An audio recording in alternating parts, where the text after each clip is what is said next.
You won from First Aid Kit. They've got an album coming out called Palomino on the 4th of November, which is this weekend, isn't it? That is a feeling that never came. The farming fraternity, thank you. They are currently milling wheat for the cows. That's what they're up to. Stand by for your new musical discovery. Gabriel's on the way in session. Right now it's Radio 2 on the BBC Sounds app, on your smart speaker and on 88 to 91 FM.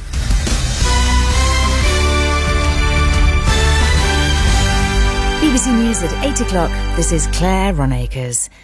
An independent inquiry has found that 3 teenagers with mental health issues died after a catalogue of failures by an NHS trust in North East England. Christy Harnett and Nadia Sharif, who were both 17, and 18-year-old Emily Moore took their own lives after receiving treatment at West Lane Hospital in Middlesbrough. Christy Harnett's grandmother, Casey Tremaine, says her granddaughter's mental health got worse after she was admitted with anorexia. How it was there is more reminiscent of how the Victorian institutions used to be. I remember telling her, if you tell them everything that's going on in your head, they'll help you. Yeah. And you'll be able to live your life. Rishi Sunak has said he'll go to the COP27 climate summit in Egypt after previously insisting he was too busy focusing on the UK economy to attend. Opposition MPs have accused him of a screeching U-turn. Scientists are warning that temperatures in Europe have been increasing by more than twice the global average. The World Meteorological Organization says the rapid warming of the continent means communities will continue to be hit by wildfires and floods. From Brussels, Jessica Parker reports. The report says temperatures in Europe increased at around 0.5 degrees per decade in the 30 years up to 2021. The speed of change is partly because higher northern areas are the fastest warming regions in the world. On a more optimistic note, the study does say that some European nations are seeing success in cutting greenhouse gases and protecting their populations through measures such as early warning systems. But experts warn the data shows that even relatively advanced economies are vulnerable to climate change. A government source says ministers are considering delaying the introduction of a personal limit on social care costs in England. The cap, which was due to be introduced next year, would ensure that no individual pays more than £86,000 during their lifetime for help with tasks like washing, dressing and taking medication.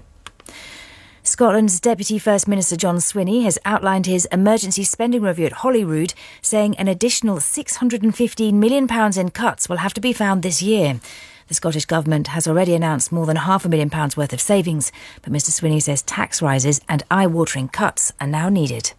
There has never been a time of greater pressure on the public finances.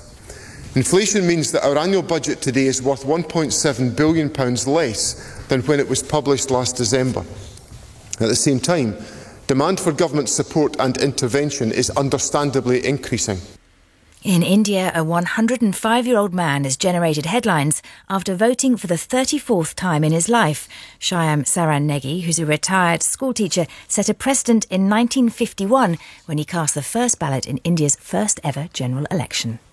The weather: heavy rain will sweep across central and southern England throughout the evening, and there'll be blustery showers in northwestern areas overnight, especially in Scotland. Clearer elsewhere.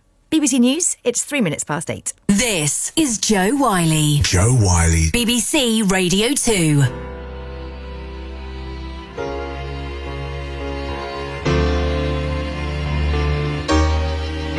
Oh, yeah.